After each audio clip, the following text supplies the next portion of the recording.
Siitä päästään. No niin. Hyvä. Tuskaat. No niin, se oli hienoa.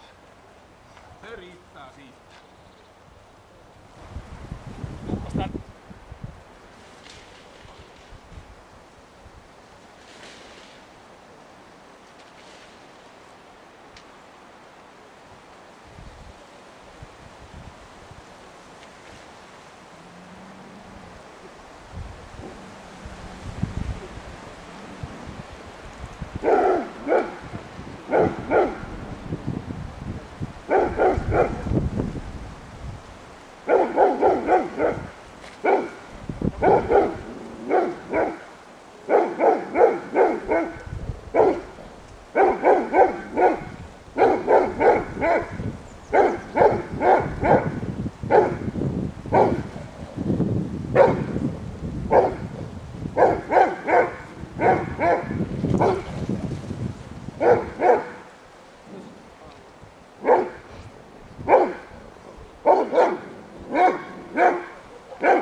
niin kuin tuossa äskeisessäkin koirassa, että kyllä ne työmiehet aina tunnistaa niin sanotusti, että kun koira on työtä tekevä koira, niin sen kyllä heti huomaa siitä.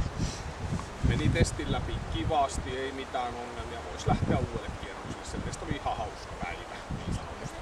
Toimintakyky, rohkeus, sitä mittaa kelkka ja sitten pimeä huone. Pimeässä huoneessa käytti nennää koko ajan hyvin systemaattisesti, hakimista tulee tuttu haju esille, liikkui hyvin siellä, ei sillä ollut mitään jänne. Häntä heilui koko ajan ja teki töitä siellä. Kelkan otti vastaan, tappeli sitä vastaan, palautui todella nopeasti siitä.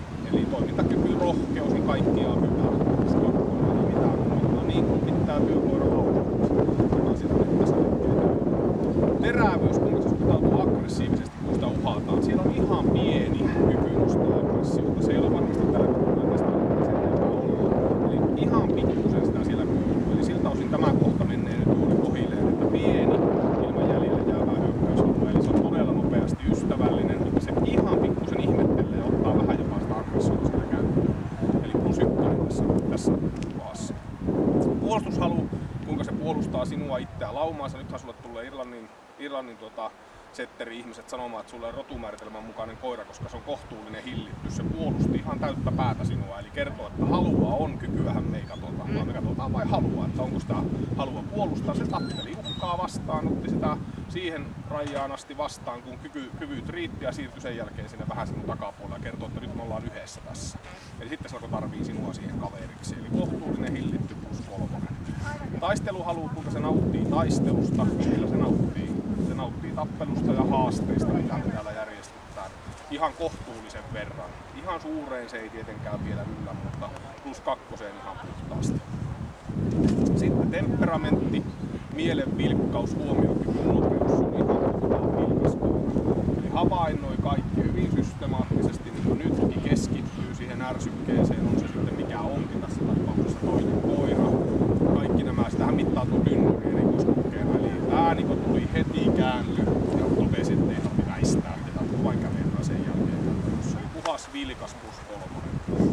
Kovuus, muisti, miten muistaa nämä epämiellyttävyydet.